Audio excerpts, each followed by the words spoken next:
Morning. Oh God, it's lovely having one child.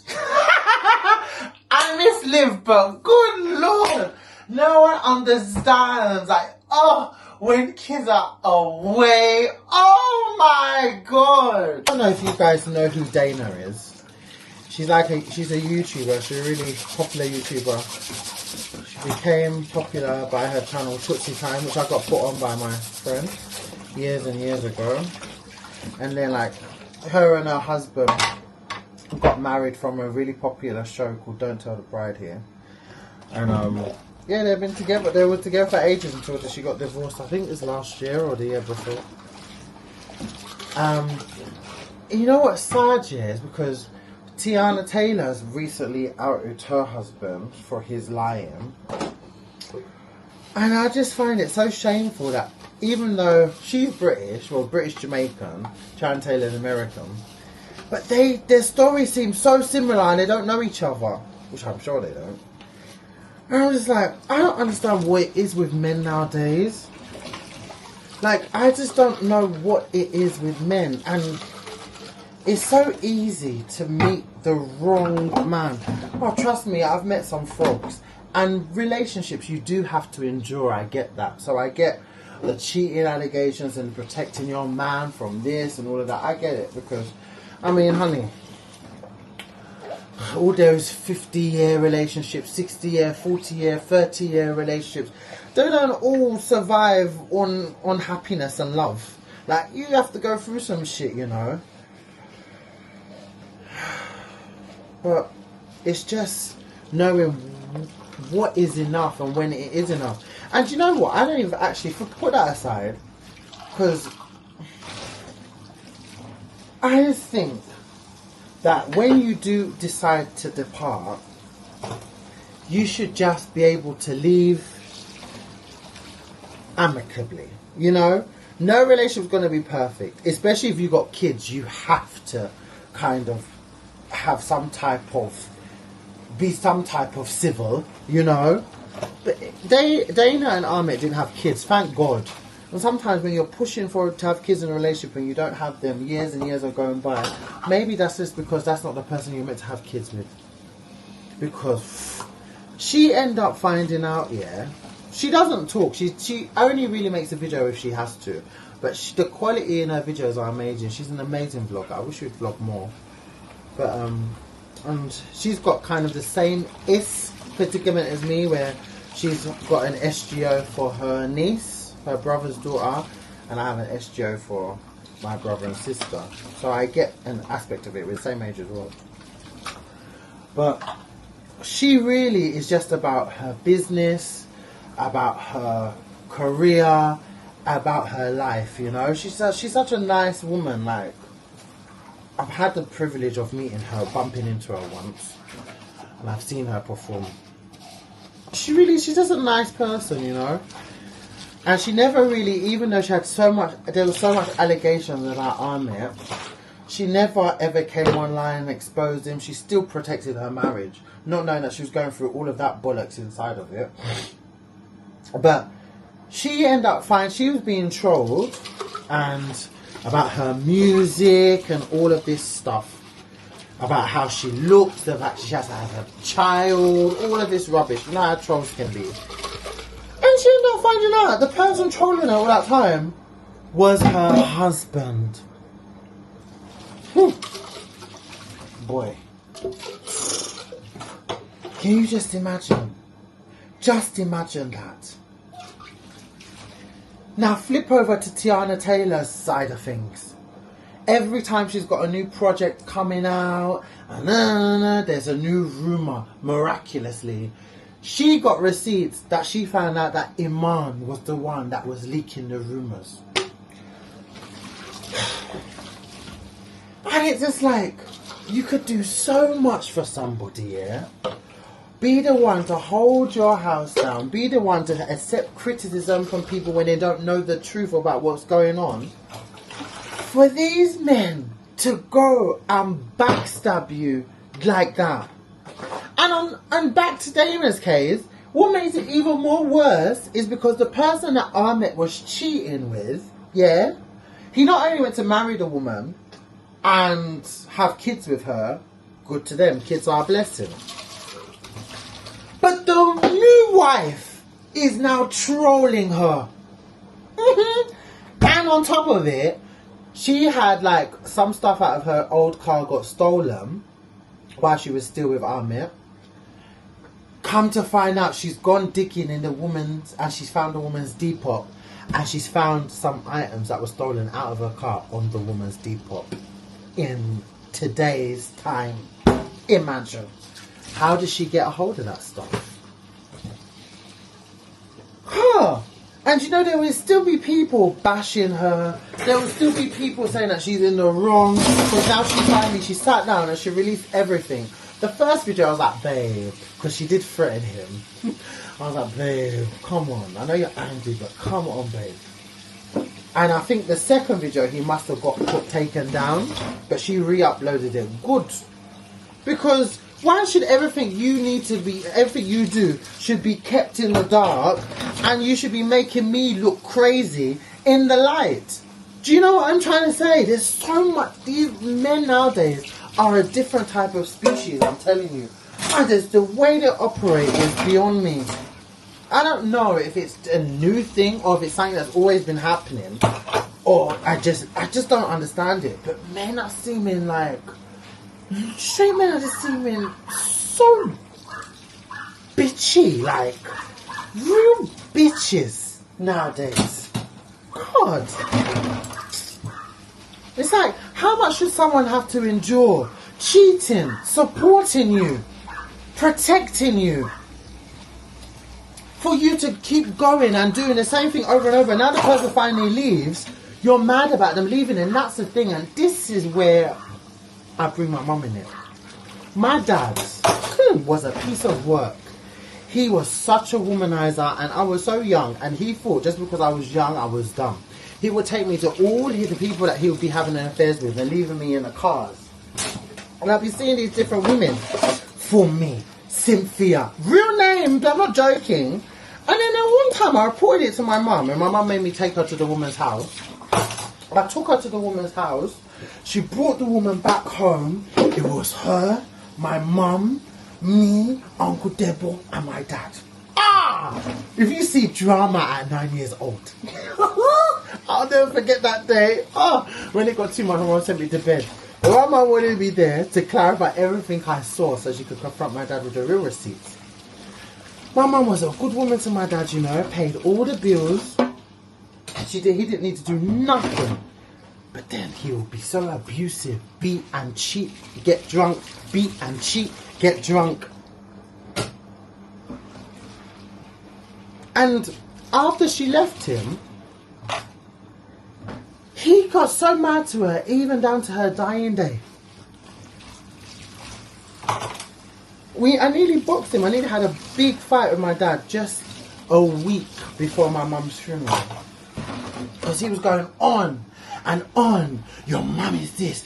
I was just like, Jesus, you haven't been with this woman for 20 years. She let you be with the woman. Same situation as Daina. My dad was cheating with the woman, and she left him, and he ended up marrying the woman and having 4 kids with her. My mum left him. She had a house in Manor Park, bought her house. My dad refused to leave the house, so she left the house. She left the house, she let the house go, she lost the house because he wouldn't leave. Then she went, you know what? I'd rather have my sanity, keep the house. If you don't want to leave, I will leave. She left the house because he wouldn't leave. And after all those years, she never, ever caused problems, ever. It would be my dad every minute bashing her, bringing her name up. But it's almost like you're mad that she left you. Left you for mistreating her for years upon years upon years. In death. So disrespectful. My mum's mortuary picture where she was embalmed. They did a terrible job. My dad got done for drink driving, and he messaged me, he goes, son, oh my God, I can't believe this is not how your mum deserved to go, and blah, blah, blah, blah, blah. This is where I thought that for once he could be a parent. Son, can you send me that picture so I can use it for my court case so they can have leniency on me? I said, what?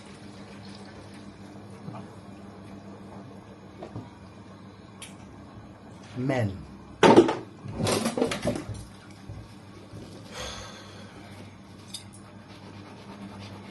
Men. And then you can get wicked women too, because I've got some wicked aunties, yeah, that I've lied to men about the paternity of their children, which I think is the most disgusting thing you can do, to be fair. Oh God! And when that man finds out, she's dead meat, because he's Jamaican, and you know Jamaican men don't play. And it will come out. Everything always has a way of coming out, but it's just crazy. And I look at that and I'm just like, what is the matter with people? My dad is 58. He's 59 next month. And if you see the way that he treats my auntie, he still cheats. He's still out in the clubs. Still gets drunk at his old age with 7 kids. And it's like, you wanted the prize, babe. This is what you've got. Lovely woman, but this is what you got what you deserve. That's why when people think the grass is always greener, it's not. It will never be greener.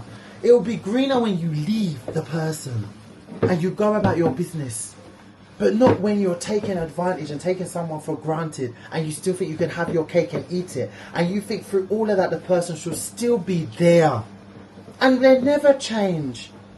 Words may be sweeter, actions may be different for such a temporary amount of time before the old them resurfaces, because that's them. Sometimes in this life you just have to take people for who they are, but you don't have to stick around for that. And people are old enough to know when they've done someone wrong, and you've done someone wrong, they've now left you, and then you consider to still troll, bash their name and not leave them be. It's a scary world, man. It's so scary. I've had some instances with men, but not to that extent, for thank God. I always said cheating is the ultimate betrayal. Ultimate betrayal. But as I've got older, my thoughts around forgiveness and cheating, and if it's worth leaving a relationship for, has changed. It's like, you know what? I'll be in my feelings. If I can see you making changes to that behaviour, I'll forgive you for it. But if I have to catch you in the act of doing it, I don't know how I could live with myself with that. Because I haven't cheated on so much times, and then it's just getting this fucking cycle. It's like I was so easy to forget the hurt and the pain that actually caused when I found out that when you saw the person, you just remembered the love that you have for the person, and being a product of your environment, what you grow up and what you see being tolerated, it naturally follows you in adulthood. It does, because there's some stuff that I've definitely accepted, and I'm like, in my head, I'm like, I speak and I'm like, I never accept that. And then I look back, I'm like, shit, I did though. And I feel like I've been my mum. And even though my mum left, it took her a long time to leave. When you've come, or when you felt like a lack of love in life, you crave it. You crave a family. You crave wanting to be in relationships. You go on social media, you see all these couples, you wish for that, you want it. And I think for me, I was chasing so much that idea of being in love and being in a relationship that I never truly engulfed myself in my singledom. Because if I wish, that's the biggest lesson I have to myself, is I just wish that I truly engulfed myself in my singledom when I was single. Because the experiences that I would have had for myself, and it's just It's just so easy just to want. And then when you're dating and it's not working out, you're seeing someone, it's not working out, you get in these little situations, it's not working out. It's like, instead of it to be like, you know what, I'm working on myself, because you have inklings of what the idea of that idea of being with someone and how good it could feel, it kind of makes you chase it. And because you're chasing, you're so eager, you walk yourself into some nonsense.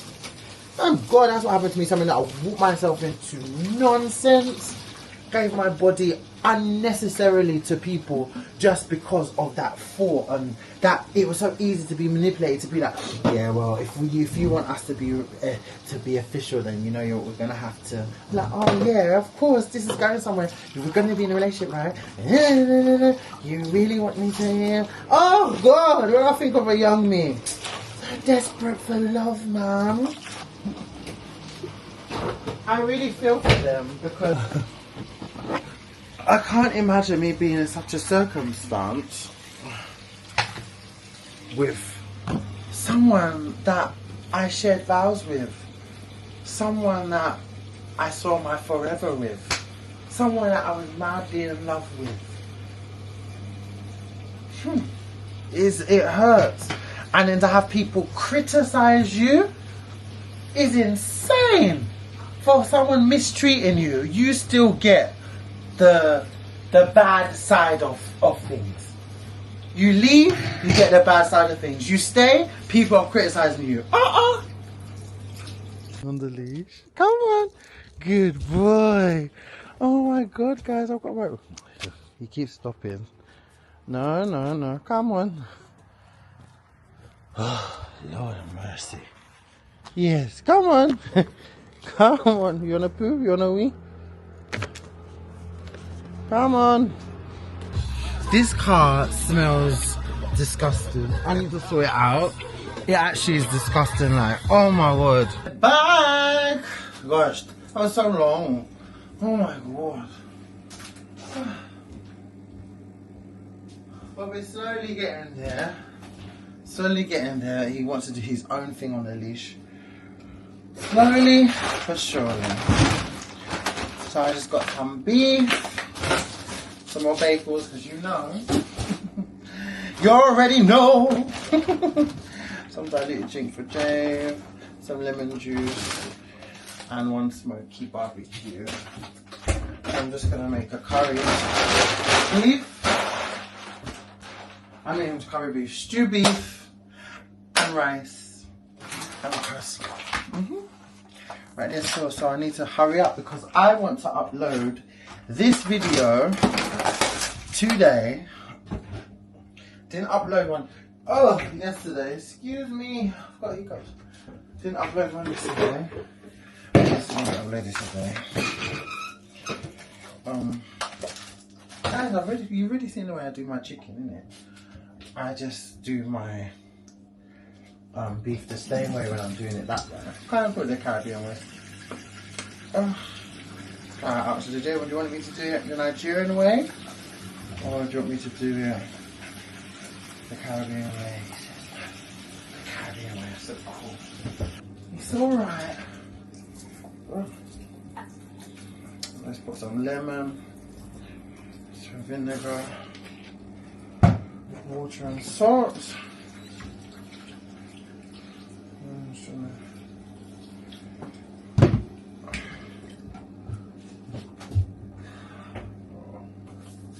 Some more salt. Guys, play the lottery tonight. Oh well, it's gonna be too late by the time you see this.